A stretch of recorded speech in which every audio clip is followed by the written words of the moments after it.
Hello, everybody, and welcome Off the Rack. I'm Sal. And I'm Tiffany. This is our comic book review show where we take books from the past week and then recap them, review them, let you know what we thought about them, and then give you recommendations for books that are coming out this week that we think you should pick up on New Comic Book Day. This is the full week before... No, Thanksgiving is 2 weeks from now. Is it? No, it's like next week. Oh. So we've got like a New Comic Book Day this Wednesday, and then the following one will be the Wednesday before Thanksgiving for you U.S. folk. Exactly. For the rest of you, it's any other Wednesday and Thursday. Right, exactly. For the rest of you, it's the holiday season already. So yeah, before we just jump into it, I like to take this opportunity. I know that a lot of people hate it because they're like, no, just talk about the comic books. But I like to look at this as kind of like some house cleaning, because it's our first opportunity of the week to talk to you directly and let you know some new business. What's going on with the channel? What's going on with the show? First of all, if you're not familiar with the show, we recap, review comics, and we're going to talk about them. It's sponsored by you, actually, out there who are watching this live. If you use those super chats, you will be able to ask a question or make a comment, and then we'll read it here on the show, and that will help us keep this thing together. And the reason why it's more important than ever before, besides, of course, that and the Patreon, is YouTube had a big thing. Everyone was kind of like, the sky is falling about it. And I talked to a few colleagues. Basically, the long and the short of it was channels had to basically declare whether they were a kids-friendly channel or not. For the most part, if you're a YouTuber, no, you're not. Straight up. Unless you, like, got into that industry or you're, like, a creep. In which case, good for you. But as a result, your channel will go into a different kind of bracket, and you get different ads and all kinds of other stuff. Overall, it doesn't seem to have affected us nearly as detrimentally as it has affected other people, other colleagues of ours, in fact. But honestly, who knows? But we have no idea because the algorithm and whatnot. I like just saying algorithm. It's great that it's in my vernacular now. If I can just say algorithm and people are like, right on, okay, yeah, no, I get it. But yeah, as a result, I've noticed a little bit of a slowdown in our growth, and our revenue's doing fine. But don't say that out loud. But don't tell anybody.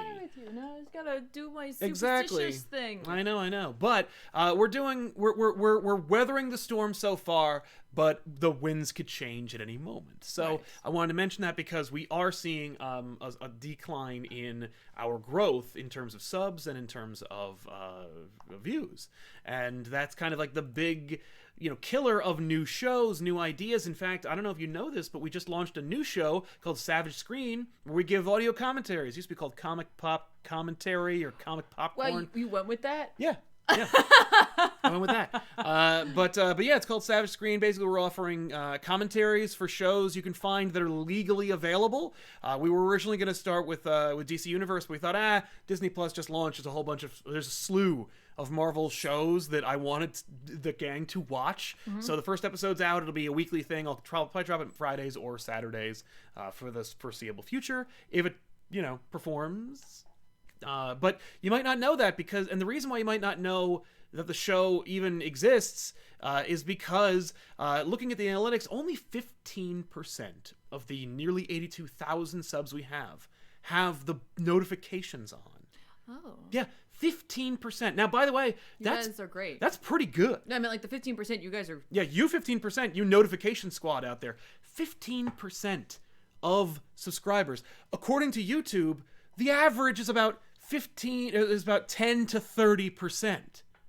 10 to 30? So we're right in that mid-range. But that being said, 10 to 30%, that sucks. How can you say, like, oh, well, that's not bad?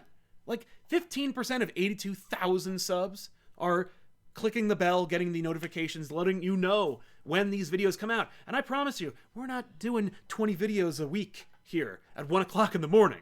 These are maybe 4 videos a week. And maybe they come out back issues, latest one, maybe around 11, 12 at night on Eastern Coast, But yeah, I wanted to mention it because if you may not know that you're even part of the 15%, or that you're not part of the 15%, and if you're not part of the 15%, please click the bell and get the... It's not just click the bell, there's another step. There's another step. You actually have to tell YouTube that you want to have notifications turned on for us. No, it's not. No, it's not. No, because you can have it be on for everything. Right, but there's also, that's it. There's forever, like you can click, it's stupid. Yeah, it's really stupid. We'll get there. But we want to, I wanted to take a minute just to kind of upfront say, like, hold your hand a little bit, not in a condescending way, but in a kind of like guiding, teacher kind of way. Yo, like, here's how you can help if you want to help. Yeah, and hey, if you're also one of those people who, like me, sometimes my phone literally doesn't tell me when, like, Elseworlds goes live. Yeah, until I open the app. And so, like, another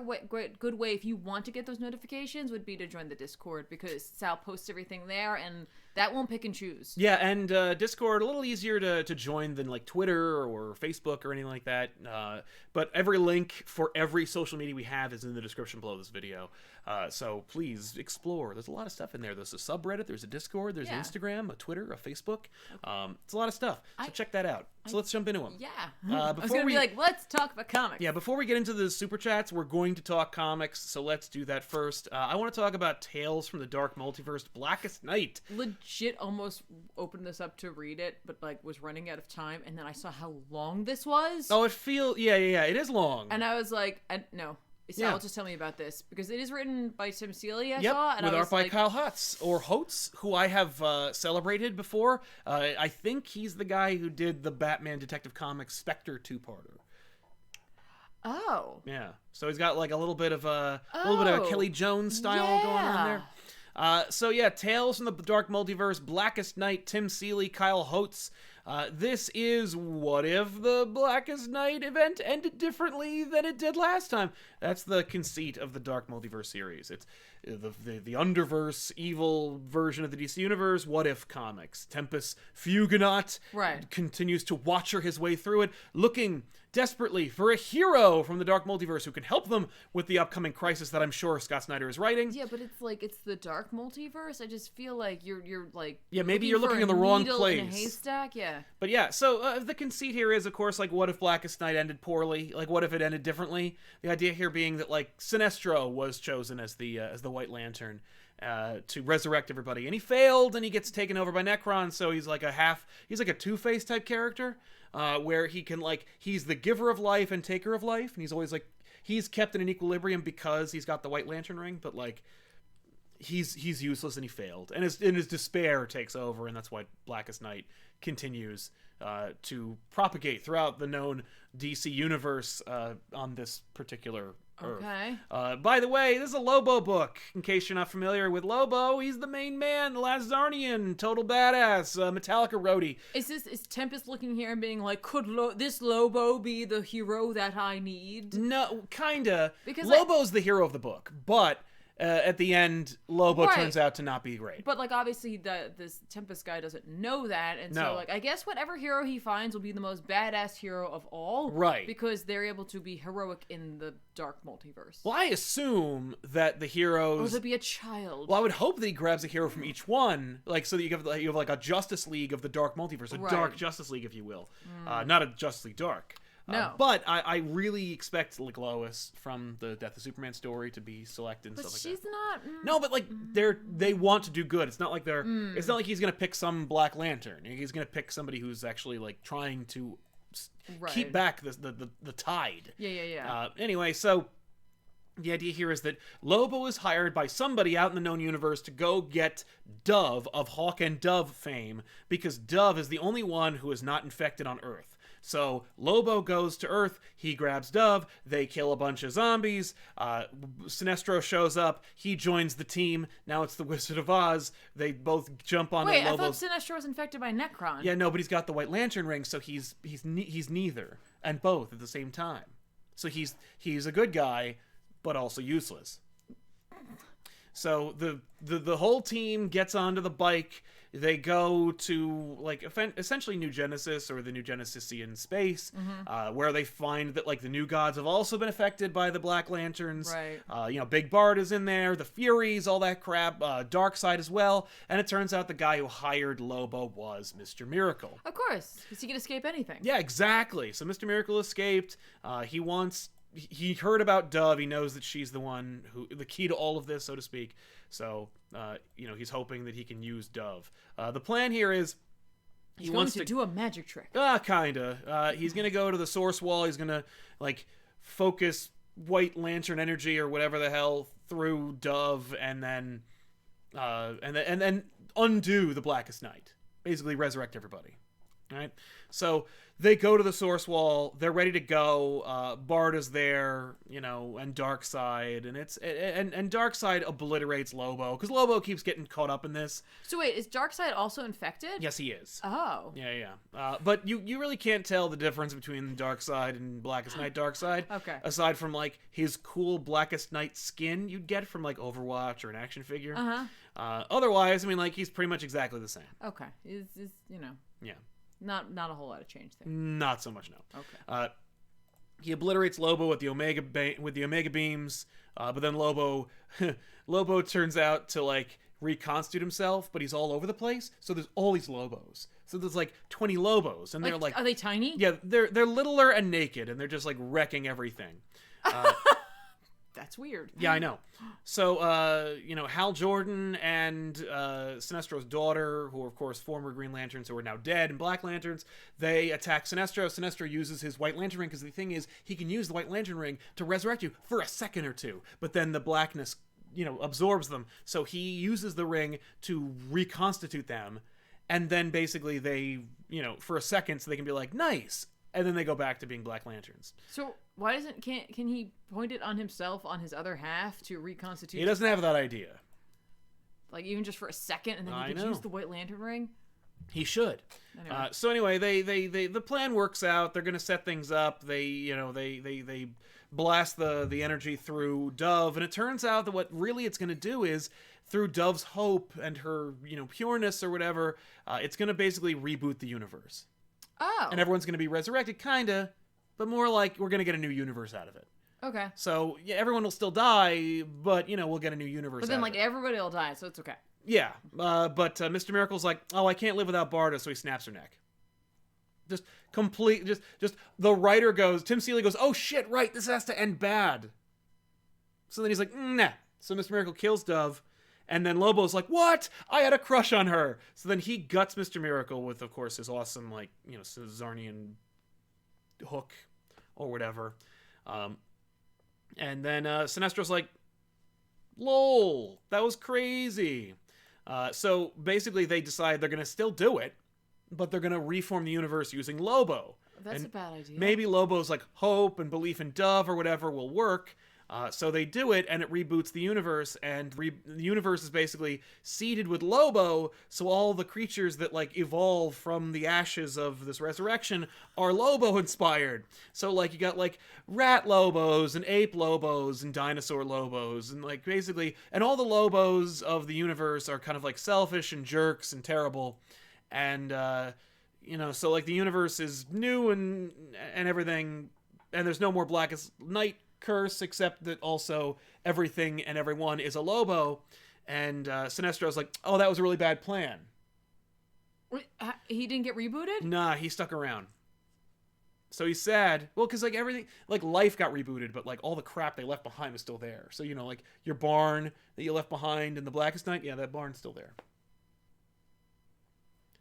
It is the most slipshod version of the Blackest Night universe. It is very much like a What If, back when What If was like, huh, who cares? And that's exactly how this feels. So it's very much a fun, silly, bad ending because they remembered, oh crap, this has to end with like a negative note. This is for me. Then wouldn't she be brought back? No one gets brought back. So like, it's just weak.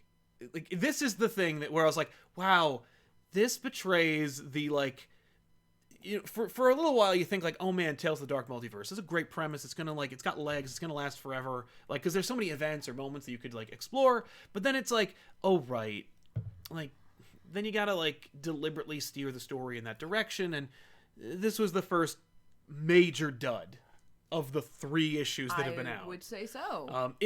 But unless you want it to be like, once Lobo shows up, you know that, like, the joke is basically like tongue firmly planted in cheek. So if you're looking for that, you know, then you're going to really enjoy this book. The problem is, because it's Dark Multiverse Blackest Night, you know the audience is looking for this. It's Green Lantern fans, it's the Spectrum War fans. Like, these are people who are not interested in this being like a silly bullshit story. Right.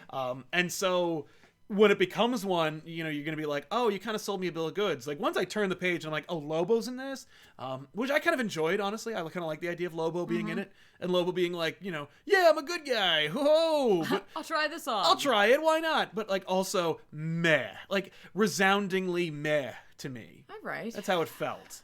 But I recommend it if you're looking for, like a Keith Giffen kind of story. And Holt is wasted on this. He's not... Hots? Yeah, Holtz? I don't remember. Holtz? Yeah, Holtz. But this wasn't the best book for him. Okay. Yeah. Like, unless you're looking for, like, a book that looks like it was made as a joke in, like, 1997. That's exactly how this feels. This feels exactly like that. Like, one of those, screw it, they're all buying them anyway. Right. Like these books don't cost $6 a pop. Right. I think this actually is like $4 a pop, but whatever. The point is, when books were cheaper and everyone was buying them and nobody cared. Like, that's how it feels. It feels like very much a 90s comic. So, hey, if you're looking for 90s comics, if you think 90s comics are the shit and superior, then you're going to love this issue, because that's exactly what this is like. From the art right on down to the story. Okay. Jumping in the super chats really quick, because there's a lot that are building up. John Holbrook says, thanks for the great content, y'all. Well, thank you, John. Thank you. For the great super chat. Pricey 8040. Reminder, Alan Moore. Yeah, it's his birthday today.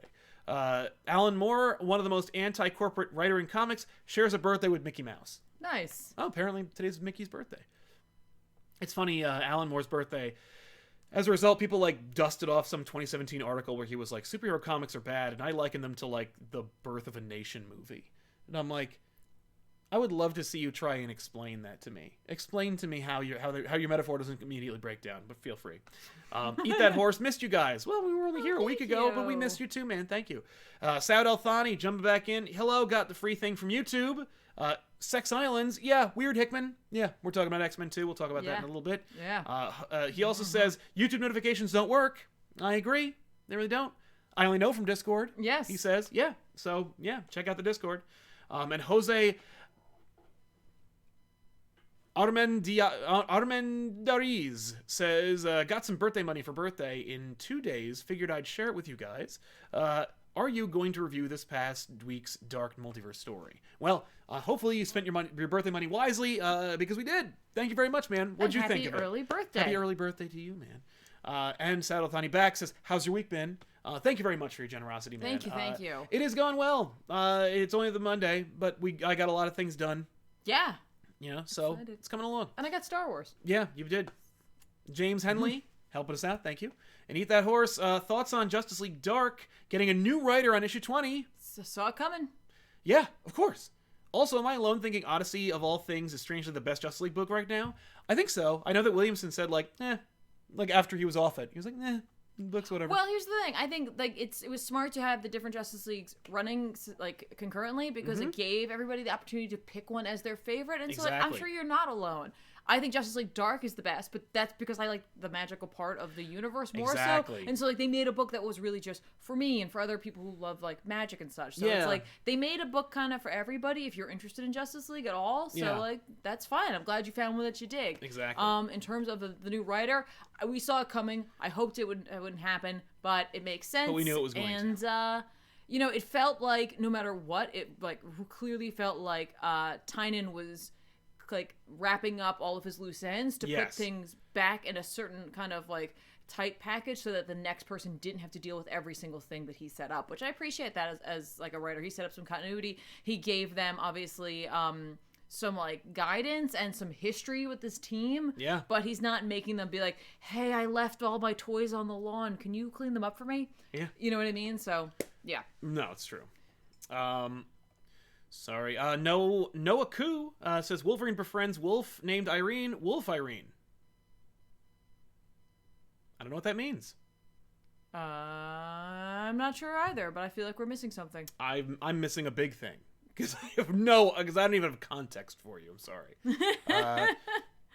Comics Misexplained. At least the new Lobo Society was built in love of dolphins. Yeah, that's true. They do. Lobo loves dolphins. Right. Also, Lobo's dialogue is straight up from skeleton memes.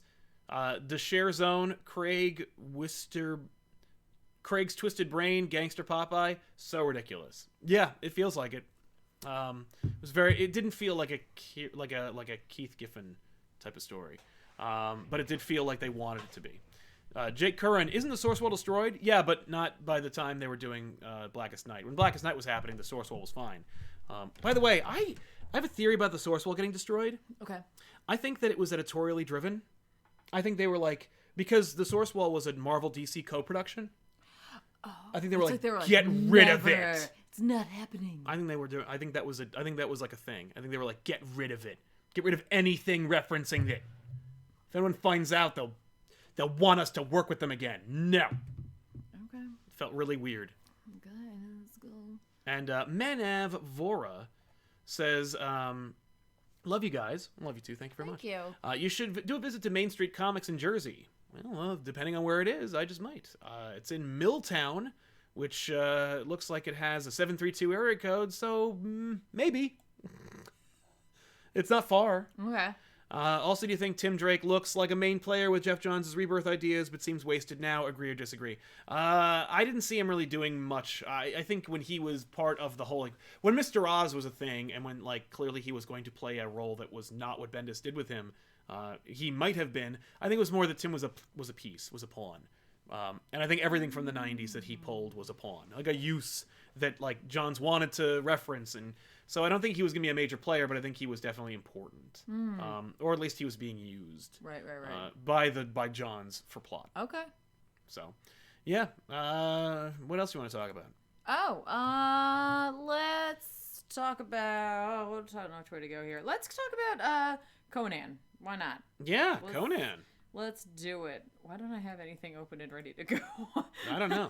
Well, it's not the Conan, because that comes out this week. No, this is Savage Sword of Conan. This is the second part of the Roy Thomas Alan Davis book. I wanted to know what you thought of Roy Thomas. You know what? I went into this expecting a book that was going to feel older and have like a kind of like more classic sensibility to Conan, and it delivered 100%. You know what I mean? Like, it felt like a kind of old school story. Right. But obviously told in a slightly more modern way. Like, it definitely didn't have like that, you know how some like classic books tend to have, there's like a lot of like explanation or what, you know what I mean? It's like unnecessary, but like they figure you're never gonna pick up another book again. You're right. So you got to get all of it in there. So it's lacking that because they kind of get that you're here for the book anyway, but it still has the floweriness and like the grandiose nature and the drama and the kind of obvious character turns that you see, but like you're still along for the ride and having a good time with it. And that's exactly what this is. This is the end of the story. It was literally 2 parts. Oh, okay. Yeah, that's right. Yeah, I remember that. And so, like, we left Conan, like, lashed to a tree. There's a couple of dudes watching him. They're, like, taking turns seeing who can spit on his forehead. Yeah. And so Conan wakes up. They're like, no, it's fine. He's lashed to a tree. He, like rends himself off of it. And they're like, no, but he's still tied to it. And he's like, yeah, you think I'm tied to a tree, but it's more like I got 2, like, giant clubs on my hands. And then he just kills them with the tree. Awesome. And all their friends are all too drunk to help. Meanwhile, the woman and her, like, other bodyguard, they're, like, you know, struggling along through the mountains. Right. With the Hetet, I think is what he's called. Okay. I'm not sure about that. But eventually, like, she gives in and is like, I'm just going to show you where it is. Hetman, that's what it is. Hetman. And shows them where the cave is. They go into the cave.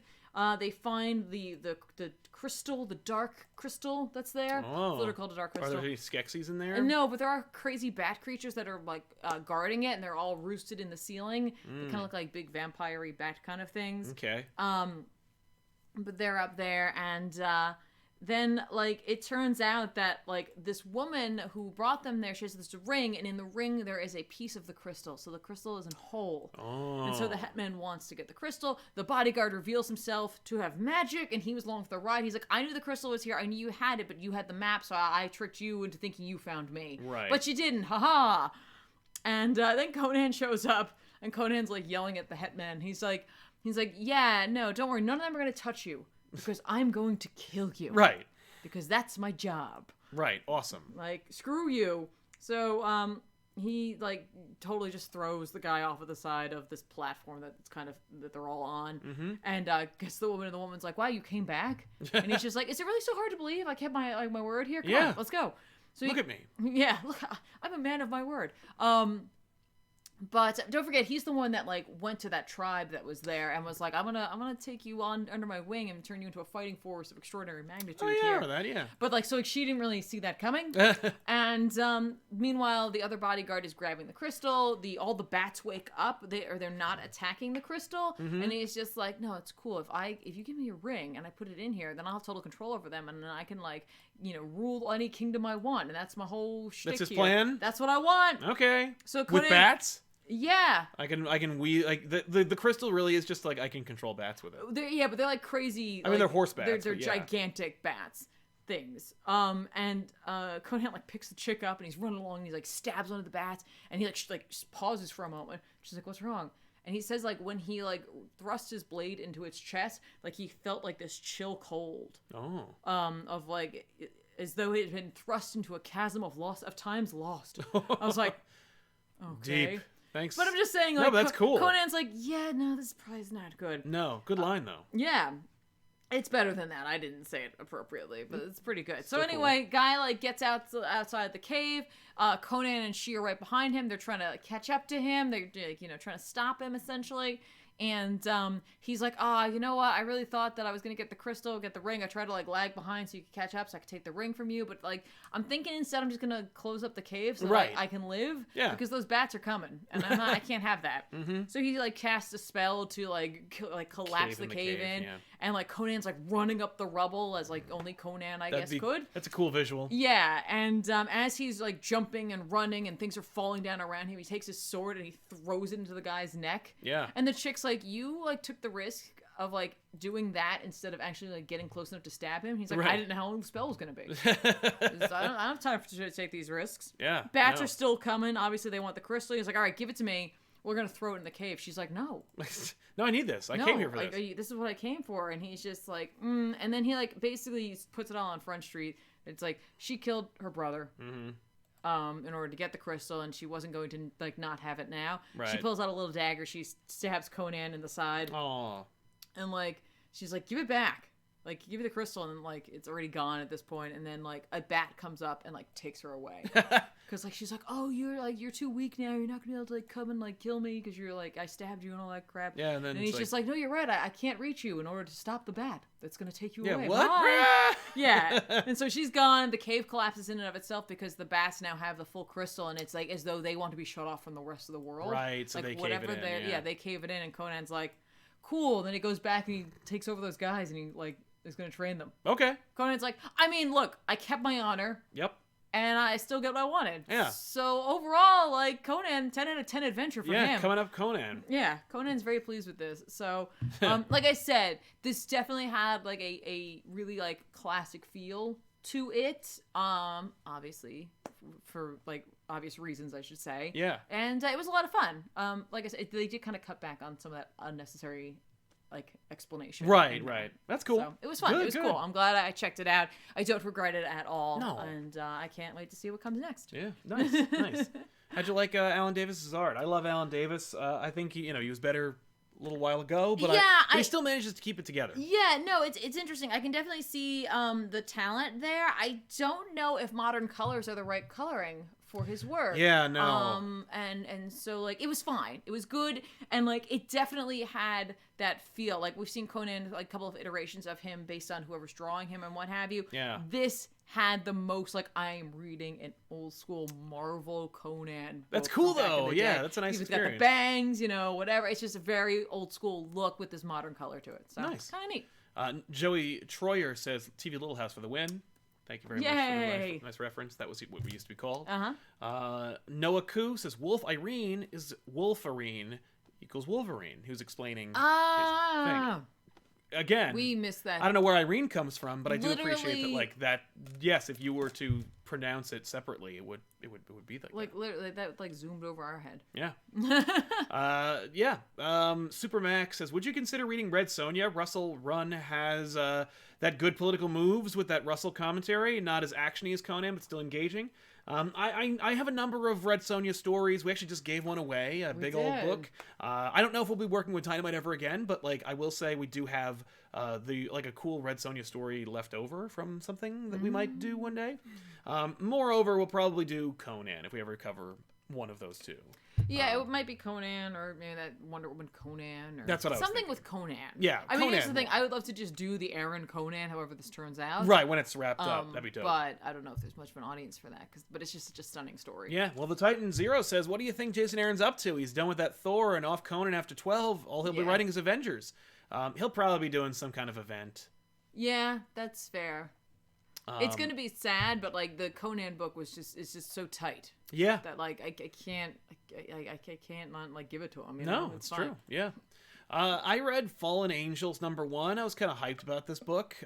This was, what was it? It was written. Let me pull up the credits here because I want to really get this right. Okay, that's fair. I also read this one. Yeah. Oh, good. Okay, great. I think it was something Brian Hill. Yeah, Brian Hill and Szymon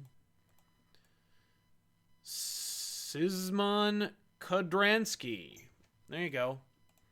I'm glad you have to say these things. I took the easy one. I was like, Brian Hill. Yeah. Nailed it. Yeah. So this was a book that had some speculation about it. I know I did. I had some expectations, which were quickly changed as a result of reading this. Yeah, Fallen Angels.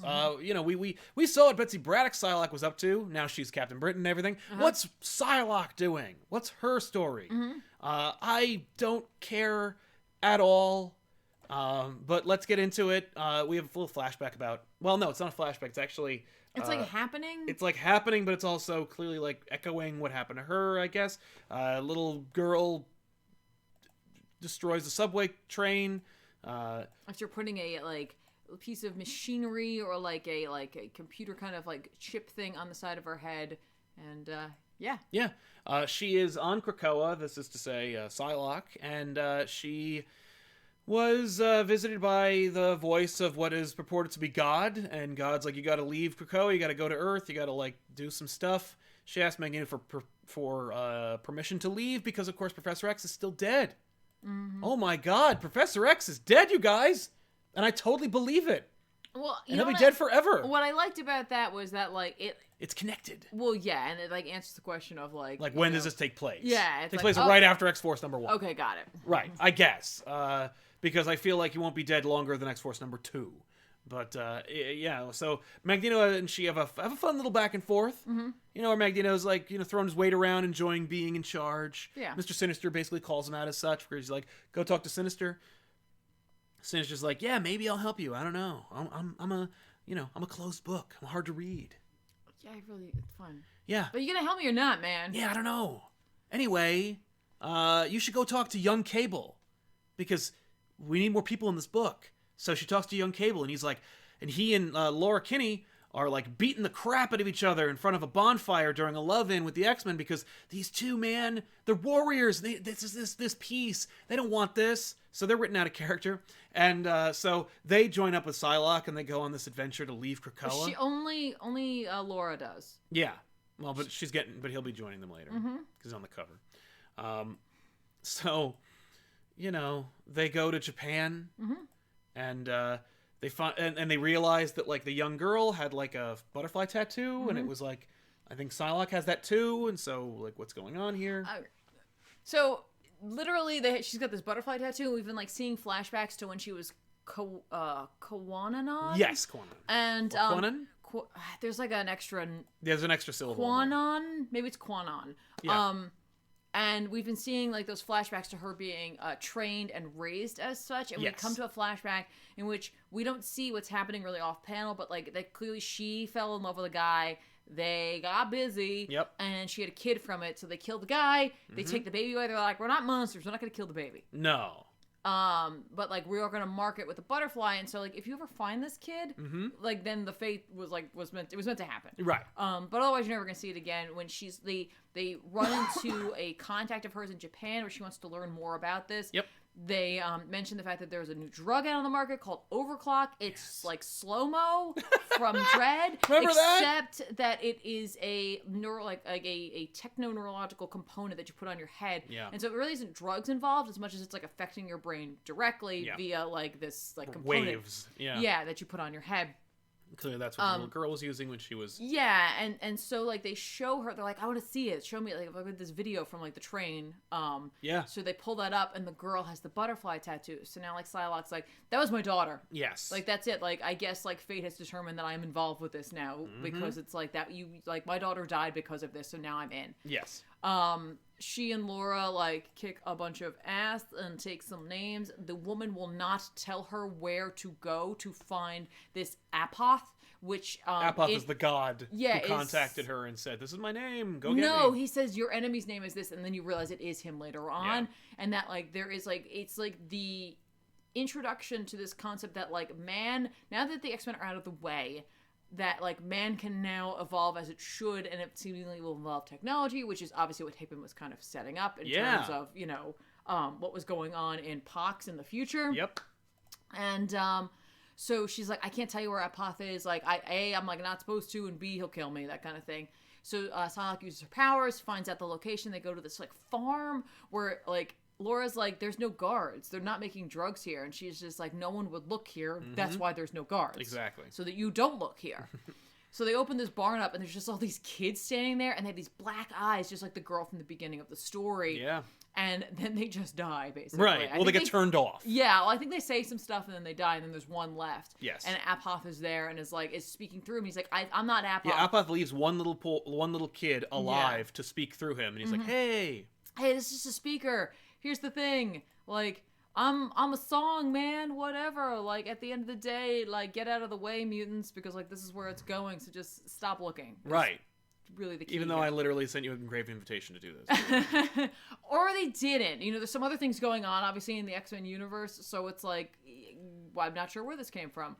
Yeah. And so Psylocke is, of course, like, spurred to action because of this, because of her connection now with her daughter being involved, and obviously she's just looking to do something that isn't just hang around on Krakoa. Yep. So she goes back and, like, tells Sinister, like, here's the thing, you're gonna help me out, and for that I will bring you Apoth so you can get whatever information you want, and then I'm gonna kill him. Yep. So Sinister's like, cool. So Cable joins up, and they're gonna go get the rest of their team, and they're gonna go out, and she basically mimics or, like, echoes what was said to her when she was training.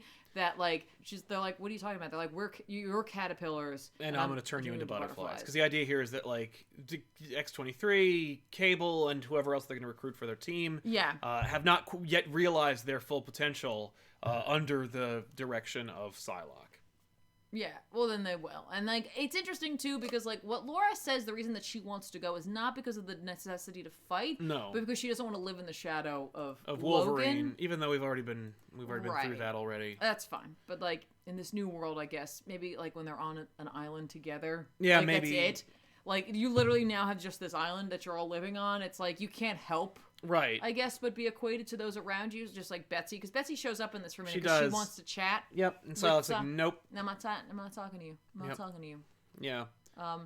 There was some interesting concepts in this. I know this clearly was not for you. I wish the art was better in this. Me too. It was, like, really not very good. Yeah. Like it was trying to be something, and then there were, like, a couple panels where it's like, oh, but you can't, like, it's not there. Yeah. My concern is that for a lot of these books that there may be elements that are necessary, because I believe there's a section in this about... Overclock. Yeah. Yeah, like there's a Hickman-esque info dump about Overclock, which is literally unnecessary. That sequence was like, we already get it.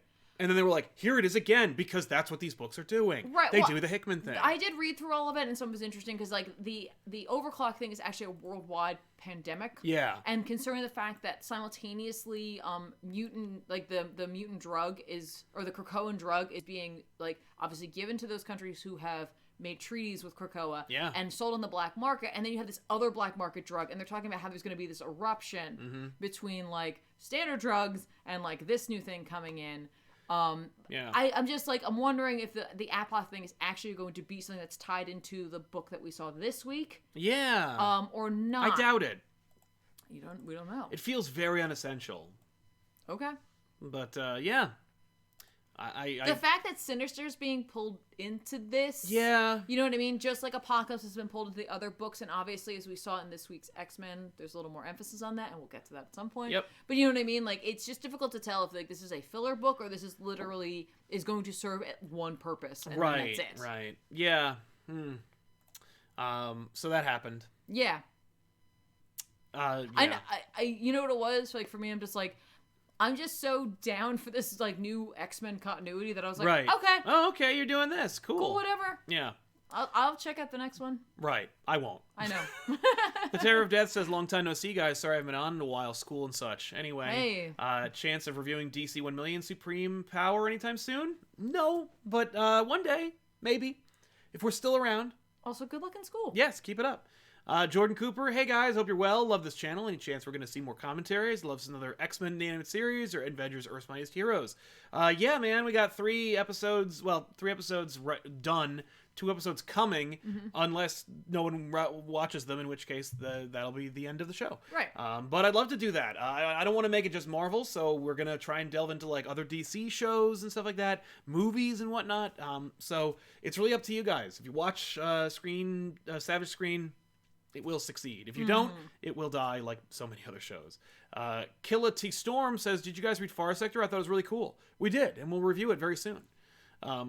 So stay tuned to that. Price 8040. Now that they're out, X-Book rankings, we'll do like a video on it. I don't want to spend too much time like focusing on like ranking every single book that came out. But you know, I would put this one on like the bottom. Sadalthani, Brian Hill said that this was a throwaway line for Laura he regrets since it was an insult to her character development and won't be something he continues doing, and apologized for it on Twitter. Oh, there you go. I wish he had done that research before he wrote it. Well, maybe it's one of those things where it's like at the time it seems like a good idea, and then, like, in like retrospect you're like, I should not have done that. Yeah. Like, you know? Well, it was like that's her whole reason for leaving, though. Kind of. I mean, like I agree that like she doesn't fit in there. Yeah. Necessarily, at least the way that they're showing it. Right. I don't know. Yeah. I don't know. But it's cool that he addressed it. You know what it was? For me, the story was just so not about her. I was just like, whatever. Right. Like, it's clearly about It's about Psylocke. Yeah.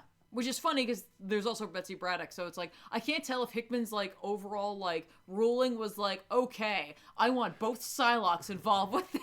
Yeah. Right, or probably he's like, I want Betsy Braddock Psylocke, and they were like, well, what about other Psylocke? He's like, you can do whatever the hell you want with her. No, but like that's an interesting concept. The idea that excuse me, it's okay. You can keep talking. Oh, I was just waiting. That like Hickman would want to have both Psylocks in there, considering that one Psylocke, well, that Betsy Braddock was in Psylocke's brain or in her body at one point, and like that's an overall concern for what Krakoa could do. Yeah, that's so funny. I wonder if it's like we're leading up to some sort of cautionary tale or not. I don't know. That'd be cool. That'd be smart. I don't know, but that'd be cool. What else did you read this week? Let's chat about DC Black Label and chat about the Dollhouse family. Oh. This is written by M.R. Carey. Wait, this is a Black Label book? Yeah. Where's Batman? Well, he's not in this one because what? Because it's a Hill House comic. Ah. So it's technically a Black Label book, but it's really a Hill House comic. Right.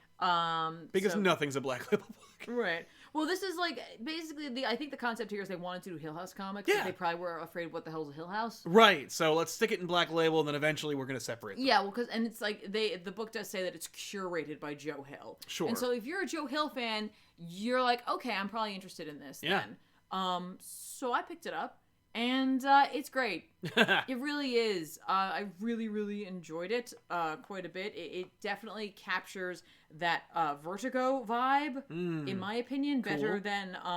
Vertigo did? No, well, yeah, but like better than I've seen in a bit. I mean, obviously done so because M.R. Carey is Mike Carey, writer of Lucifer. So like you're getting that like feel without specifically referencing anything like that. And by that I mean like, you know how Vertigo books sometimes they like, depending on the way the story is told, you'll see it with Neil Gaiman as well, where like the story like occasionally kind of jumps around a little bit, where it's like this time, now this time, now this time. Sure, yeah. And you'll go back and forth between them. That's what this does. Okay. And so it gives me that feel. The art in particular also gives me that feel. feel. Very feels like classic Vertigo. Yeah. Yeah. It starts like, at the, like, it's like this comes first. It starts in the beginning of time. There's some entity that arrives on Earth. Millions of years go by. Naturally. And then it jumps to 1979 in England. We're in England. We're in like the late 70s, early 80s. So again, much like the basket full of heads. Yeah. We're nixing that tech issue right out of the gate. Yeah. No surveillance, no cell phones. Nope, we're just here we are. Yeah. Mysterious dollhouse shows up to a family, to a woman, it's really for her daughter, the family's daughter, I should say, and the it's from some great aunt that nobody knows. Yeah. It's one of those things, right? Right. Well, it's like the haunted house trope. Yeah. But the house came to the family. Yeah, exactly. And there's nothing more than that. It's just part of the will, like, by her bequest, this child must have this so that she might enjoy it. Okay, right on. There you go. She keeps it. A cat also shows up. Oh. Cat's mentioned a couple of times, whatever. We don't know what the cat's all about. Cat's there. Cat's there, got it. Cat's there. Dollhouse cat. Moving on. Dollhouse cat. Little girl names all the little people who are in the house. There's 5 of them. Oh, jeez. Like a mom, a dad, 2 brothers, and a little sister. Okay. And we discover that life is not great for Alice because her parents are fighting all the time. Because, like, he doesn't have a job anymore, and, like, mom's doing what she can, and, like, he has a temper, and it's not good, and, like, that inevitably we'll find out, like, more about that. He ends up, like, beating his wife. Oh. And, like, so she is hearing all these things going on, and she's talking more with her dolls, and, like, all that, right? Yeah. Then we cut back to, like, the 1800s. Okay. And, like, it's clearly one of the woman's ancestors. Like, she's got several different trees that feed into her family. Okay. And they're all kind of crazy or whatever. Right. They're surveying the English countryside, what have you, and they come across this cave. They go into said cave, or one of them goes into the cave. He's like, I'm going to walk 100 paces in because it's almost dusk, and then if the cave doesn't end, I'll come back. Right, and we'll go check it out when it's, like, yeah, and we'll bring, out. like, a whole team. Yeah. And so he goes 100 paces in and then never comes back out. Right, of course. Because, like, once he enters the cave, like, time, science, measurement, none of it matters anymore. And so he's down there for days. Okay. Until he comes across, like, this massive being that's laying, like, on the cave floor, and there's all these torches surrounding him. And he finds this woman who shows up, and she's just like, hey, and she just comes on to him immediately, and they just do it in the cave, and then she leaves him, and you're like, okay. Meanwhile, Alice, we see her through, like 81, 82, and, like, around 81 or 82 or 81, like, her mom has, like, a black eye, and she's just like, I can't play right now, and she's trying to hide it from her daughter. So she goes upstairs, cat's there, dollhouse is there, and, like, she's just sitting in front of the dollhouse. She's kind of sad, and the mother figure starts talking to her. Oh, no! And she's just like, I didn't know you could talk. That's cool. That's not cool. And then she's like, and she tells her a spell how she can become tiny. So she becomes tiny, and she goes into the dollhouse, and the family all loves her and all that, right? Like, you got to come more. You got to hang out with us. You got to come in here. And so, like, throughout the years, that's how she escapes. Right. She goes into the dollhouse. Yeah. And she's just like, oh, like, they're like, oh, you can stay here for as long as you want. She's like, Mom will miss me. And she's like, they're like, your mom's busy. Yeah, she's not going to miss you. It's fine. And then, like, she's just like, I wish my dad would stop hurting my mom. Yeah. And, like, the woman is like, oh, yeah, well, there is the black room. Oh, and I shouldn't tell you about that. Right. Anyway, my shortbread's burning, and off she goes. And inevitably, like, she's playing with the kids, and, like, the kids reveal that they're actually not a family. Okay. That each of them showed up at different points in time. Right. And they all get along really well. And so, like, she's like, oh, I actually, like, the little girl's like, I haven't thought about my real dad in a really long time, blah, blah, blah. Yeah. And, like, then she asks about the black room, and they're like, oh, yeah, no, like, the black room, like, only, like, shows up when it wants to, and it only opens when it's your time. Right. And you can only go in once. Okay. And she's like, oh, and they're like, it's right next to the library, and she turns around, the door's there. And then, like, it opens up in, like, this crazy cool way. Yeah. So it's almost like a puzzle. Cool. She goes within, and it basically, it wants to make a deal with the devil. It shows her what her dad is doing to her mom, and says, like, eventually he will kill her. Right. And he's like, all you have to do, or the black room's like, all you have to do is just stay here.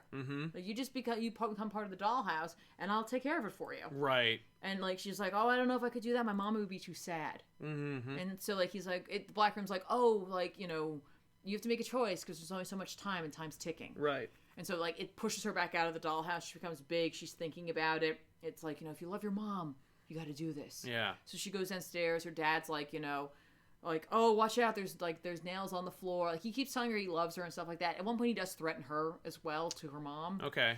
And he's just like, oh, your mom should probably pick these nails up, but she's not, and blah, blah, blah. And he asks her for a screwdriver. He's like, oh, nobody can do anything right. She picks up the hammer, and she just bludgeons him. Right. And I'm like, well, I guess you don't have to make a deal with the Black Room now. But now what? But yeah, exactly. But now what? So, like, I'm very interested to see where this is going. But you, like I said, you get that Vertigo feel. Oh, yeah, very much so. To it.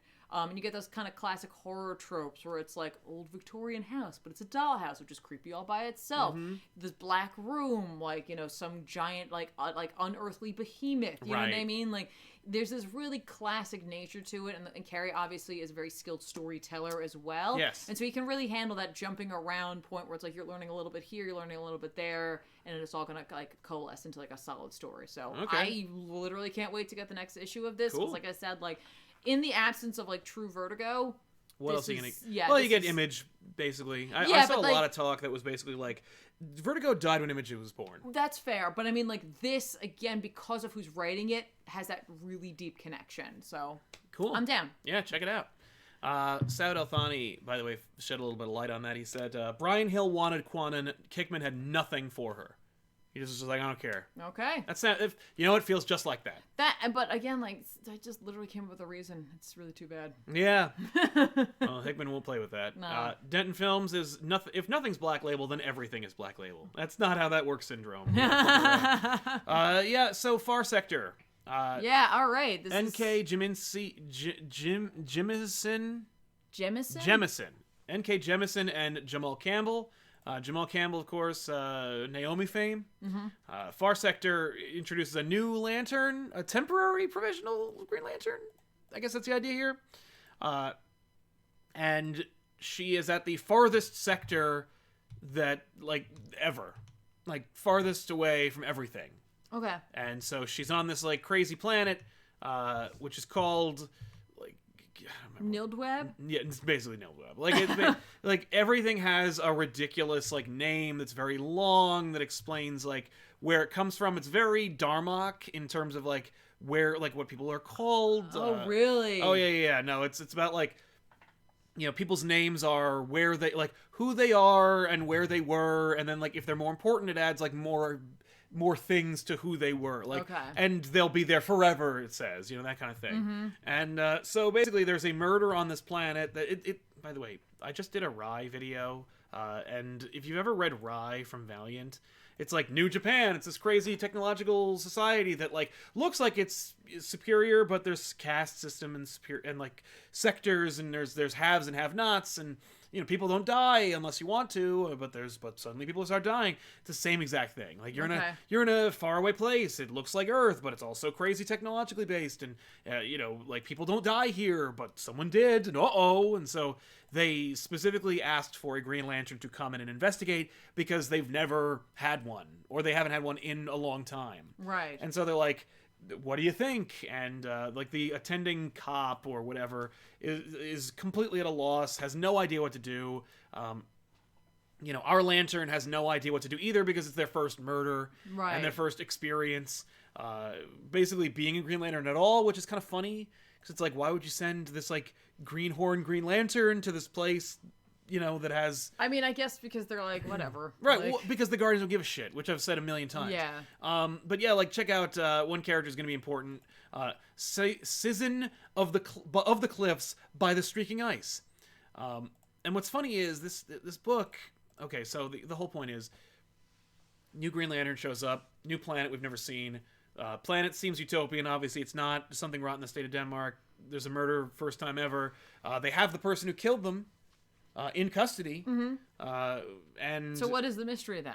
Well, because when she goes to interrogate the murderer has in fact been murdered. Oh, okay. And something which might have murdered it runs away, and so she's going to go chase after it. Okay. So like, and of course, like the society itself is supported by a system of like fluid-filled bladders. You're right. Incongruous aliens that all have like different agendas and perspectives. Okay. So you got like 3 different species: the the AT-ATs,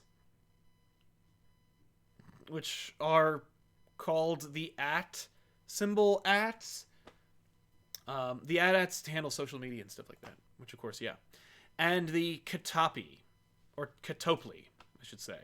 And they're all different, and like the Katopli are accused of like one of the Katoplis killed this person. Okay. One of the Naz. Right. And so, you know, and everyone's combative and unfriendly, and like I don't know how anything works in this place. This is like if a Klingon killed a Romulan. I guess. Yeah, that's true. but yeah, it's you know, it's a fish out of water story. What's it called? Our Lantern is named Mullane. She wants to be called Lantern Mullane, okay, as opposed to Green Lantern or That Human. Right. She is sassy and fun. She has a dope-looking Green Lantern costume. Mm-hmm. And there's something kind of like hidden and secret about her whole origin as well, because the whole thing is that like she's on a provisional basis as well. Oh. Like we don't know how. Like they basically said that like. Is she a loose cannon cop? I mean, definitely no. She's more like sassy and doesn't have patience for like bureaucracy and bullshit. Okay. But she's here and she's eager and she's, you know, and she has a very distinct personality, and you know, that's it. It's just basically it's just a whodunit, but like in a crazy looking place. It's a young animal book, which I'd forgotten because like there's a couple of they drop curses in this book like one after the other in the same panel. I'm like, oh wow, they said that. Oh, they said that too. Oh, I see. Okay. Oh right. It was like, oh, I got to do that right now. Like, oh right, I forgot. I gotta prove this is a young animal book. She says shit. You're like, okay, cool, whatever. But that's not the reason, I guess, necessarily to read it. Oh no, the reason to read it is because the art is freaking great and the concept is fun and Lantern Mullane is neat. I guess her costume is fantastic. That's the best thing about it. And I loved the way they ended the issue, because they ended the issue like it was halfway through the issue. Oh. Like Mullane just wants to talk to the killer. Yeah. And there's all these roadblocks that get in her way, like different bureaucratic people who are like, hey, I want to talk to you. Mm-hmm. And they get in her way, and then finally she gets to the murderer, and the murderer has been killed, and a like blurry bad guy runs away, and the person, her attending like officer, was like, what can I do? And she goes, just get out of my way. And then she runs and like, you know, springs into action, and that's the last page of the issue. Okay. And I was caught by that moment. I was like, oh, that's cool. Like, you really caught me in this moment where it's like, in the middle of the action, it felt very much like that should be like where the halfway point of the issue was. Right. And it was the last page of the issue. And I'm like, that's cool. All right. Suit looks great. Costume, like I said, is cool. The character, Mullane, is like abrasive, but I understand. You know, like I can get a lot of like people's Captain Marvel vibes from her, where like she's mean, or she's stoic or whatever, and it's like, yeah, she's in a faraway place, and she's surrounded by bureaucratic douchebags. So it's like clearly she's not gonna want to put up with their crap. Yeah. And so that's cool, and it made it easy to like her. Right. It's like, listen, I've got one job, and you're not letting me do it. And I'm not even really good at it, like because I don't even know if I am good at it. Right. And you know, we see a flashback to her like getting her ring and then being like, well, we'll see what happens in a year. Oh. You're like, what? Maybe she's like the first Lantern they just tried to give a ring to. Yeah. Well, it could be that this takes place far in the past or something like that. But no, she's very much like... Have they done that before? No, she's clearly a modern, like, American human woman. So, yeah. But cool stuff. Right. I liked it. I liked how it looked. I don't know. Yeah, Campbell's art... and I don't know what it was. If it was, maybe there was too much going on, but it didn't have the same like, oh shit, like Naomi did. And I think it may be because Campbell had more time for Naomi. You know, like every page, every panel was like perfect and complete. And in this, like you get the shade of Campbell, but like it feels either unfinished or like they colored it really fast or something like that. Okay. So it looked really good, but it didn't look like Naomi did. So, okay. But it's still very good. Okay. You know, and I dug it. So, you know, really time will tell. Okay. Issue 2, we'll see what happens. That's fair. Otherwise, it was worth checking out. So I say, if you're interested in Green Lantern, maybe. It's weird, like, hey, let's introduce a young Black Green Lantern when Bendis just did that in Young Justice. So it's kind of like a young Black female Green Lantern. It's like, they just did that, though. And I don't mean, like, they shouldn't do it. It's more like someone's gonna, like, take precedence. Like, Bendis is only gonna use his lantern. Right, but then when they kick Bendis out, then... Then they can use... Yeah, when Bendis eventually overstays his cost. Then they won't be... Then they'll be like, I'm not paying for that. Yeah, I'm not paying Bendis, because, like, you know, we talked about this on Absolute Comics, and I've talked about this for the past, like, 10 years or so on the channel. Mm-hmm. The idea that, like, the reason why new writers always invent a new character is because... like they get paid, and if those characters are used in a movie, they get paid more. So right. That's why you'll only see like revitalization. Like revitalization of old characters is dead. You're not going to see that for much anymore. Because why? When I create a new character, it's just like that character, but I get paid for it. Like I could get paid to be clever and do something interesting, or I could get paid forever. Mindfreak 555, sorry to get you off track. Rest in peace, Unbeatable Squirrel Girl, 58 issues, one graphic novel, only tied into War of the Realms. I know, right? Only one tie-in. Wow. But yeah, the book was it was time for the book to end. So it's okay. Plus, like the book sold so well in bookstores, that's not the end. John Holbrook, hey, cool, free super chat money. Well, thank you very much, man. Thank you. Yeah, thanks. That's very kind of you. Kevin Kruger, the commentary show is great. Will you be doing any Justice League Unlimited or Avengers Earth's Mightiest Heroes? That would be awesome. Yeah, I want to do both. Nice. So hopefully we will. I'm excited. That'd be great.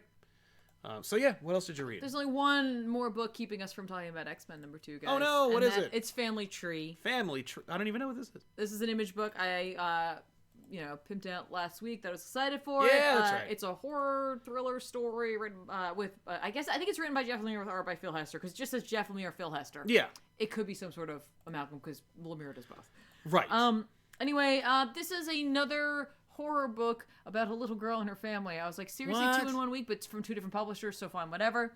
Yeah. This is just Phil Hester. Phil Hester drew the there you go. the Green Arrow books we did with Kevin Smith. So anyway, this book opens up, so I'm at the end of the world and how it wasn't what it like everybody thought it was going to be. Okay, cool. But like, hey, whatever. Like, it happened anyway. And then we are in Lowell, Maine. I'm like, Maine. Maine is like the new Alaska for horror, except Maine has always been for horror. Yeah. Anyway, we're at a supermarket. We see a checkout woman. She's like, checking some guy out, and like he critiques her ability to bag. She looks up and notices like a creep. Yeah. Like a real creep buying like groceries, or it looks like he's buying groceries. He's just staring at her, and then he runs away, and she's like, neat. She goes on her break, gets called back from her break because her son, there's a call from the school, from the principal. Geez. He's in trouble again. Goes and picks up her daughter, and she's like, come on, we gotta go. We gotta go get your brother. And she's like, he can walk. Because, like, he's in high school, she's in middle school. Right. Or I think she might be actually in elementary school. Okay. And she's like, nah, she's in trouble. And then she's like futzing with her arm, and her mom's like, what's going on? She's like, I'm like itchy. And she looks at her arm, and there's like a weird rash on the little girl's arm. Oh, she's no. like, all right, I'm gonna put something on that when we get home. Go to the principal's office. It turns out he was caught with some weed. Oh, no. Kid's like, gee, I wonder where I got that, Mom. Oh, no. And she's just like, listen. He's like, I was going to call the cops. And she's like, there's no reason to call the cops. Come on, I can deal with this at home. They're like, I think that might actually be what the problem is. She's like, because there's there's no dad anymore, and I think he needs a strong male role model. And like, so she like gives him some crap. And then goes to leave, turns around and takes the weed off his desk and shoves it in her bag. While this is going on, like some old dude who like looks like a fisherman and a lumberjack and a whole bunch of other things all at the same time with a fake hand shows up. Oh, cool. Gives the little girl a bag and says like, here. Yeah. This will help. Okay. Right? And I have to tell you something. Which we don't see. Then they go home. They're like, the three of them are having dinner. Like mom, son, and the daughter. Like the little girl and the sister and brother are like really going at one another, like in a very appropriate way. Okay. Where like, she's got the thing on her arm. He's just like, oh, maybe it's gonorrhea. Like he's just being antagonistic. That seems very. It's very realistic. Right.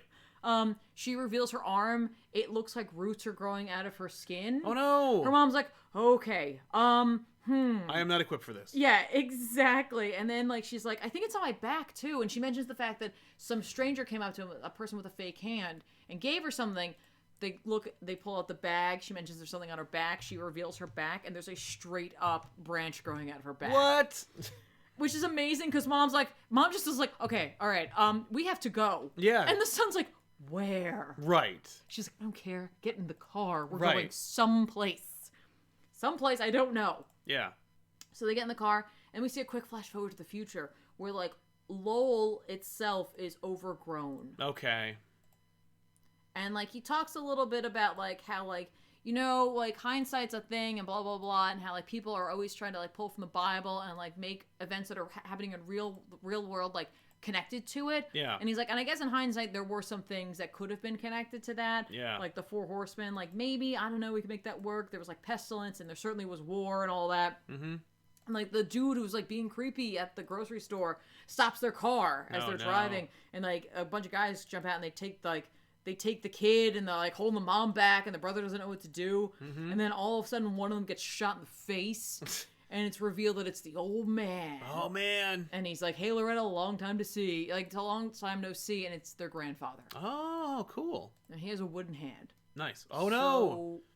There's something more to this. Obviously, this book was built as, like, this little girl gets this weird disease, and this family's going to be traveling cross-country trying to solve it while these people are chasing them down. Right. Obviously, this narration at the beginning makes it seem like either something fails or it goes exactly as planned. I don't know. Yeah. I really like Lemire's writing in this. Like, the family's pretty, like, tight in terms of being dysfunctional, but, like, in that really believable way. Yeah. Where, like, I'm like, yeah, like, that is how, like, you know, some family units work, and, like, it's just interesting, and I'm, like, excited to see more about the grandfather and how he's gonna fit into all of this. Yeah. There is mention of, like, the dad and whatever happened to him, and so I'm wondering if he's not tied into He's this got to be. overall, There's no way like, he's won't plot be. Yeah. that's going on here. Yeah. Like, kind of, like, very interesting concept. I feel some definite shades of, like, other books that I've read. Yeah. You know, you got the grandfather there, I can't help but think God Country. You got the little girl and, like, you know, the weirdness going on with that, with, like, trees. And, of course, I can't help but think witches. But it's not any of either of those things, I don't think. So I'm just on board. Cool. Check out more. All right. Silvery Cricket says, I feel like Tom Taylor would be an excellent Justice League Dark writer. Maybe. I don't know. Yeah. I don't know. It's, you know what it is for me? Who's got a good story? That's who should be next. Yes. Vidal Ruiz says, hey guys, love everything. Keep it going. Thank you so much. Man. Thank you. I'll try. So yeah, let's jump into it. X-Men number 2 from Hickman and Leinil Yu. This is, you know, chapter 2. Yeah. Of the X-Men. Yes. It feels like it took forever to get here, but here we are. It did and it didn't. Yeah, I don't know. Like, with all the other X books coming out, I was having a hard time keeping track of when things came out. I think this is actually pretty appropriate because, like, some weeks there were 2 books each week, so it was like, yeah, all right. Right. So the Summers family, Scott and the kids, go on a family trip. Yeah. Scott is a real, like, uncharacteristic, but still, like, consistent with what we're doing, like, positive demeanor. Yeah, he's just like, hey kids, let's go. Hey kids, let's go. Hey, time displaced daughter and time displaced son, let's go. And so they're gonna go deal with this, like, crazy other island that just showed up. And when he first said about monsters, I was like, oh, Monster Island, cool. Okay. Oh, no. Which is too bad because Deadpool's getting a book next week and it's Monster Island. Yeah. I was like, Deadpool's this not island? allowed to come apparently. Yeah. No Deadpool. Well, he's a mutate, but. So they land on the island, the Summers, that is. They're checking things out. Cable and Rachel are, like, bickering like a family. Yeah. It's creepy. Everybody's very like, weird. Everyone's and adjusted. But they find, like, all kinds of crazy indigenous life on this new island. They got, like, a crazy, like, black rhino, and then crazy vegetation that's in the form of, like, giant horrible snakes, and it eats the rhino. Yeah, and then Stranger Things attacks the rhino. Yeah, and then a friggin' Demogorgon just eats a rhino. And then suddenly I'm thinking, oh my god, is this where those friggin' monsters came from X-Force number 1? So then they fight with, you know, with everything, like with the indigenous creatures, and we meet up with a thing called the Arak Maw. Wait, the monsters from X-Force? Yeah, in X-Force number 1, Wolverine fights a boar. Oh, right. He talks about these, like, crazy wild creatures that weren't on Krakoa. I don't think so, because these are all themed very specifically. I know they are, but I thought, like, maybe X-Force number 1 takes place right after this issue? Well, maybe. It doesn't, but, like, maybe, because that would explain it. but maybe it's more just like the threads aren't holding together. So anyway, we go to the Arak Mall, and this is the most Hickman thing we could possibly do. Hey, it's an all-white person with black lettering on them. Oh, is it Black Swan? No, different thing. So in East of West, there's a character who's Death, who's also all white, but there's also a character named Wolf.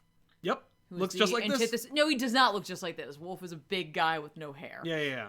But he is paired up with Crow. Crow is what they look like. And I was like, what? No, Crow's the opposite of this. Right. And we already saw Crow. Yeah, that's right. Crow is also in this book, but in a different issue. Yeah, so I was like, ha! All right, I'm down. I still like the colors and the design, so it's fine. It still works. Let people see it. So, who didn't read the other thing. You want to talk about the summoners? Seriously? This came out of nowhere. I'm like, okay, we're dealing with genetics. We're dealing with pod crazy people. Time travel and pod people and this future and robots. No! And new island! New stuff! Demons! Yeah. What? Which is we kind of got that with the Crow-like character the last time we saw her. But straight up what? Yeah. So, this dude, who I literally can't remember the name of, is chatting with the island, clearly, or, some sort of, obelisk-y kind of thing about how, they're here, and it's you're gonna be scared, it's gonna be creepy and crazy for you, but you gotta do this crap. Yep. You gotta find him, follow him.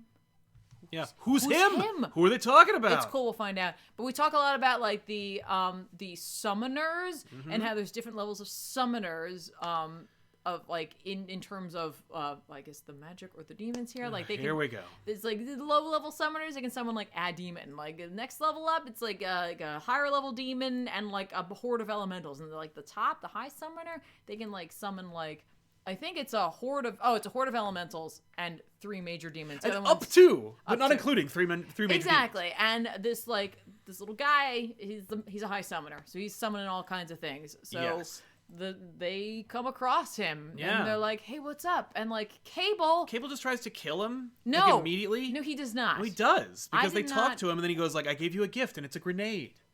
I legit thought he was an idiot, and I read that. Cable that's how Cable solves his problems. He's "I'm gonna kill it." Oh, it was so completely stupid. That is so not. I read that he was an idiot in a different way, where I was just he's just no, I like these. No. I think he was no, I gave him a grenade. This will solve our problem. He gave him a thermal detonator, which I was just It was straight up a thermal detonator, by the way. I was cool. Yeah, no, he had every intention of killing this guy. Yeah. Yeah. So. Okay. Cable tries to blow him up, and of course he doesn't, because then the story would be over. Yeah. So. But hang on, a key here is that they actually can't communicate with one another. Right. Yeah. So this being hears what sounds like grunts of pain almost coming from I love that description of what English sounds like. He's it sounds like you're in pain. Yeah. And I'm oh, that's what we sound like to these higher beings exactly. or lower beings? And to them, it sounds like he's singing almost. Yes. I was that's really cool. That's what Elvish must sound like. Yeah. When actually spoken by an elf, because they're real. And not Liv Tyler. But so the communication thing is an obvious issue for them. Also, mind you, Krakoa's on a beeline for this. That's right. That's the whole reason why they're going there. Is because Krakoa is shredding through the ocean trying to get to this island. So so let's take the Blackbird. We'll get to this island first. They had T-minus 5 hours, and by the time they find this guy, they have an hour, if that, not even, to deal with this. Yes. And so this guy immediately is all right, cool, and he summons a bunch of demons, some great beasts. Yes. And such things. They are pretty great. They are pretty cool. Yeah. Ur-Ogloth, the great beast of the outer realm. And Hulgodir, the vanquished god. And Dur the Undying. Cedar. Cedar. Oh, they're all called. Oh, he's saying see them. Behold. Which one's Dur? Dur is, I think, the one on the right. It's the crab octopus monster. Okay. I like Dur the Undying being that crab guy, and I was really hoping he was. I think it is. Okay, good. Yeah. Because that's really funny to me. So obviously they launch into battle. It's not going well. Nope. And then Cyclops is wait a minute. We need to be able to communicate with him. And Hope's I can't. He's no. You Rachel. help. Or Rachel, sorry. Rachel's you can't. Oh, by the way, part of the Krakoa thing, sidebar, Krakoa's making a beeline. Nobody can communicate with it. Because everyone's either dead or not on the island. Well, they're in space. Yeah. The one person who can communicate with Krakoa, they sent away, which was exactly the thing I said was incorrect about doing that. Yes, and they acknowledge it in the dialogue of the book. They're like, why'd you do that? I thought it was a good idea at the time. Yeah. Anyway, Rachel's like, I can't do that. He's like, no. You helped to put the Krakoan language in like almost every mutant who came onto Krakoa. Right. Put it in his head. Yeah, so that he can speak Krakoan. And then we can all speak Krakoan together. Exactly. So they do that, and he's like, oh, that was clever. Yeah. Like, did you mean to kill me? He's right. Like, I mean, that really... Well, and Cable's like flippant, and that's I took it to mean where he was like, no, you weren't supposed to turn it on. Like, nobody hands someone a grenade with the intent of not letting them blow up. I just literally thought he was just like, no, this is a good gift. I want this as a gift. Right. Like, you give something to someone that you'd like to have. That's the kind of person he is. I don't think that's actually how you should give gifts, but fine. I agree. Anyway, so like... Yeah, so they're like, what's your deal? And like, not what's your deal. Why is Krakoa coming here? That's the number one thing that they want to figure out and solve. And so, like, the guy's like, have you ever loved someone? Like, do you love someone? Yeah, and Scott's like, that's complicated. And you're like, oh, man, what are they talking about? That's their status online. Yeah. It's complicated. But for the sake of expediency, let's just say, yes, I love a single someone. A single someone! A single someone. So, it might be Hickman talking about, like, no, there aren't 3 ways. I love one person. Well, he's like, there might be 3 ways. I just don't love him. Right. Or one of them. Listen, 3 ways aren't always about love, okay? It just happens, I guess. Yeah, but... The point is... I love also the demons are still here. Then they're just like, oh, well, you summoned us, but like, Well, I want to see how this turns out. You don't have to fight us anymore. But we're not actually going to go anywhere. And it doesn't matter anyway, because Krakoa is here. Yep. And it touches... the island. Yeah. And then the island bang. The islands bang. And they say that because they're like, are they... Ew. Which is like, it's plants, whatever. You guys literally been like living a non-stop orgy. You're going to give islands a hard time? I love it because it's more of Hickman being like, no, they're banging. Everything's banging. Even the island's banging. Everybody's banging. I wanted to call this X-Men banging, but Marvel said no. I wanted to call it Sex Man. Yeah, like, Sex Men, but no. Bullshit. Couldn't do that. So I got the sextant. It's fine. I couldn't call it the sextant. Yeah. So sextant. So anyway, Krakoa and the other place become one big island. Yeah.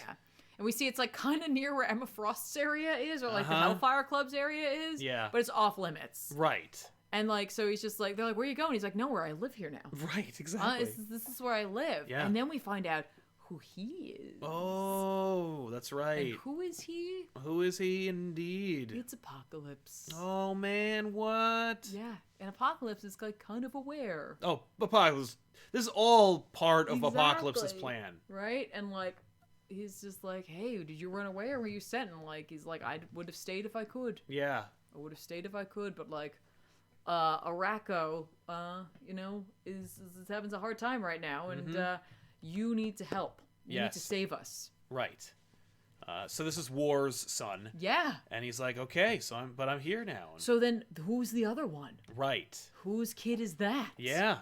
And I'm like, is this really coming down to the like the Horsemen? I hope so. That'd be cool. Like the classic ones. Remember we saw them, and where he was just like, I would like he would give them like all up just for them. Yes.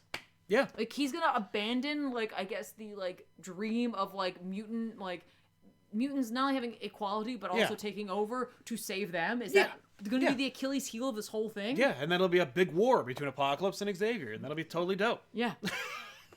And that'll be the event, the Infinity-esque event that you'll see. Yeah. So that'll be cool. I mean, it's kind of neat to put like Apocalypse back out there. Oh yeah, no, it's a good idea. In that capacity. It's a great idea. It's been a while, I guess. Yeah. Kinda. Agreed. So that'll be dope. Sad Althani says the head of X demands X banging. Hashtag bang tidy. Bang tides? Bang tides? I don't know. Bang tidy. I like that. Yeah. But, jumping back into the Super Chats really quick, I just want to make sure we got everybody. I don't think we did. We did not. What was it? Kevin Kruger says, out of the DC Showcase shorts coming out, what are you most excited about? Sergeant Rock, Death, Phantom Stranger, A Death in the Family, or Adam Strange? I guess Death in the Family, although I really want to see that Death one. Death. Why did I point at myself and say that out loud? That seems really bad. I don't know. Jack O'Connell says, I'm loving the new Summers family dynamic. Rachel and Nate have a very sibling vibe. Are you going to do Ultimate Spider-Man soon? Love the channel. We just did Ultimate Spider-Man. Yeah, there is something weird about how there's an idealistic nature to a lot of these scenarios where it's like people's minds are being altered almost. Oh. Anyway. That'd be fun if the whole thing was a dream. Not a dream, but like everyone's in a dream state. Right, they're in the tubes. They're on the queue. Yeah, they're on the goo. Silvery Cricket says, I just want to bring up this because it's really important to know if Hickman's actually paying attention to continuity. Jean can no longer be Phoenix. She's received like a Phoenix inoculation 3 years ago. Yeah, no, he's not going to do that. Well, Hickman invented hang on. the Inheritors and the Beyonder race. Hold on. She received a Phoenix inoculation 3 years ago. What if the genetics that like Sinister's pulling from? Yeah. If it's an inoculation, that sounds like it's a genetic thing, and like Sinister could obviously be using pre-inoculation DNA for that. Plus, like, or just remove it because he's like a master of genetics. Well, and my theory was it's not even Jean. That's Phoenix. Oh, there you go. Kevin says Monster Island, Dinosaur Island X, Dinosaur Island X over, please. A crossover, please. Yeah. Yeah, that'd be great. I would love to see that. Yeah. But so like, I assume any time, though, Monster Island's going to show up, too. They're going to head for that next. Just make a big continent of crazy. Price 8040. X-Men, you got time travel, you got science, you got magic. Won't all that for one team make that everything confusing? What? No, shut up. Go read Avengers if you want something less convoluted. Yeah, I quit Avengers because it was so convoluted. There you go. And, of course, Sado Thani jumps back in, and he said that thing I was like, yeah, you did that already. So, I was there. Yeah, let's do some recommendations. Books that are coming out this week we think you should pick up. I got a bunch. 2099 Alpha, for example, #1. This big old 2099 event happening. I'm really excited for it. I think Victor Bogdanovic's drawing it. I hope he is. If he isn't, he'll be doing something else. Good stuff. 2099. I'm excited. Nice. Yeah. I haven't been excited for 2099 in a long time because they haven't been doing it right. Okay. But now they might be. Who knows? Absolute Carnage is over this week. Check it out. Mm-hmm. You don't need me to tell you that. Like, you're reading it. Or if you're not going to start reading it because I told you to. But yeah, Absolute Carnage finally wrapping up. And I'm excited for it. Amazing Mary Jane continuing. Oh, that's right. Yeah, comes out. Issue 2 comes out this week. There you go. So check that out. What was the other thing? There's a prelude to December's Annihilation sequel event. You should check it out. It's called Annihilation Scourge, I think. That's cool, I guess. If you like Annihilation, you may enjoy this. I hope so. I hope it's good. I hope so. I don't want it to be a waste of a name, because that would be very disappointing. All right. You've got a lot to read next week. I know. Excalibur number 2 comes out. Nice. And that looks like fun. You know, I dug it. I dug the first one. This is one of those. This is one of the X-Men spin-offs that I like. So check it out. Similarly, Marauders continuing on. Marauders number 2. The cover's really fun. It is really fun. So the cover is really fun. Yeah, I know who doesn't like a good Marauder. That's a good question. Absolute DC, the New Frontier 15th Anniversary Edition hardcover's coming out. If you are looking for an excuse to buy New Frontier, you could do worse than this week, 15th Anniversary Edition. Also, you don't need an excuse. It's just good. Go check it out. Yeah, and check out our back issues on it, 'cause it's a lot of fun. Hang on, I'm going to recommend that one. Yeah, please. Oh, I'm going to jump in then and talk about Batman White Knight Presents Von Fries #1. What? Yeah, that one's by Sean Gordon Murphy and Klaus Janson. I love that Klaus Janson's inking Murphy's art. That's such a great idea. I love Fries. I'm interested to see how this goes. This cover is dope. It's so good. It is so dope. Yeah. I'm reading that. Batman Superman #4. I like Williamson. I'm not sure if I like this series, but I'm still reading it. I hate this Year of the Villain thing. It's time to stop. I'm legitimately sick of the Batman Who Laughs. He needs to go away. Bye. It's done. Yeah. It's played out. I'm sick of it. His whole thing is he can't lose. That's boring. Yeah. But hey, you know what's not boring? Deceased gets his hardcover edition. Wow. Yeah. It's a good cover, too. I know. It's sad. It feels like these things are coming out faster and faster. They got them ready. I'm also going to recommend this. All right. So really quick, when I was a kid, they made these like comic book adaptations of the movie that the comic was based on coming out. So like Batman had a movie in 1989. They made a comic book adaptation that came out at the same time. They used the script and the characters, the actors, that is, and the art is phenomenal in this book. Okay. And I loved it as a kid, and it has a couple of moments that are like, what? Like, they're iconic moments from the movie, but there's also like moments that weren't in the movie because they used the script. So it's kind of neat. But like, yeah, so they're coming out with a HD or a hardcover deluxe edition of the 1989 Batman movie comic book adaptation. I loved this book when I was a kid. I was obviously not old enough to read this back when this came out. I picked it up way later, but like it's still it has a special place in my life, and I loved it. So the fact that they're doing something with it is kind of neat. That's really sweet. Yeah, so check that out. And here's something that I'm recommending that you're also recommending. Yeah, I don't know why, but both of us decided that we should recommend this to you. Agreed. He-Man and the Masters of the Multiverse, number 1 of 6.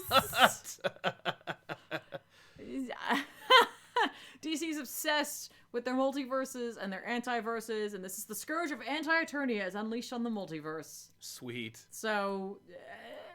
why not? 6 issues. Yeah. I'm not going to give it 6 issues. Now it's up to a ragtag team of surviving He-Men to recruit the one man in existence who might save them. Prince Keldor, the man who would become Skeletor. That's awesome. I love that idea. So read that. So go check that out. Yeah. Why not? Right? What else you got? Along the same lines of just badass men in loincloths, Conan the Barbarian. Yay. Number 11. I guess the penultimate of Yes. Jason Aaron's. I'm always like hesitant to use that word. I'm like, am I saying it? It's the second to last one. Yes. I'm like, am I saying that correctly? Of Jason Aaron's run will be coming out. King Conan is dead, but let's find out if he really is. Oh. Crom, you coming through this time? What's going on? I love the idea of seeing Crom. That'd be amazing. Right? Yeah. I don't know. Right? Let's see what happens. Maybe Conan must convince Crom. Maybe he has to like do some great deed to convince Crom to send back. That'd be cool. The greatest warrior of all. What else you got? I got something that we all got to be really excited about. Ready for this one? Yeah. Something is Killing the Children number 3 is coming out. Oh, no way! Something is Killing the Children number 3 is coming out. Yeah. This is from Boom Studios. James Tynan. Yep. Werther Dell. Edera. It's like broken up. It's just go buy it. Yeah. Just go buy it and then buy the other ones if you can find them. And then to top all that off, if that wasn't enough to get you excited, from Boom Studios, Once and Future number 4 is coming out. Oh, yay! Too. By the way, if you would like to see Tiffany talk to James Tynan IV about Something's Killing the Children, you should go to facebook.com/ComicPOPofficial, where we uploaded the video because it would never do well on the YouTubes. Yeah. So it's over there. It's also, I believe, on our Instagram, instagram.com/ComicPOPofficial. Yeah. So check those out if you want to watch her talk to James Tynan IV about those books. That's very sweet. But yeah, Once and Future 4. Yeah, Once and Future 4 is coming out. We're going to be learning a little bit about Gran. Oh, cool. And some family secrets. Yay, good. So I'm excited to find out more about that. What's the deal with that? You notice Duncan's a redhead. Uh-oh. So the chicks. Yeah. Maybe they're siblings. I don't know. I bet. Yeah. Yeah, like Gran probably picked her. Probably. To follow in her footsteps. Didn't quite work out. Mm-mm.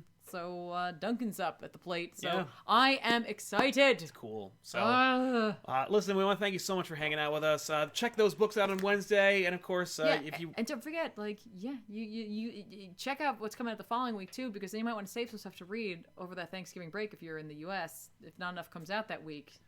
So you got to have some stuff lined up. You can't always sit there at the family table. No, but when you do escape, of course, go to ComicPOP, youtube.com/ComicPOP, subscribe to the channel, click the bell, tell the friggin' thing, fill out your tax returns, and give over all that information to them so that you can get enough up to date about when we friggin' put out videos. Please. Yes, please do it.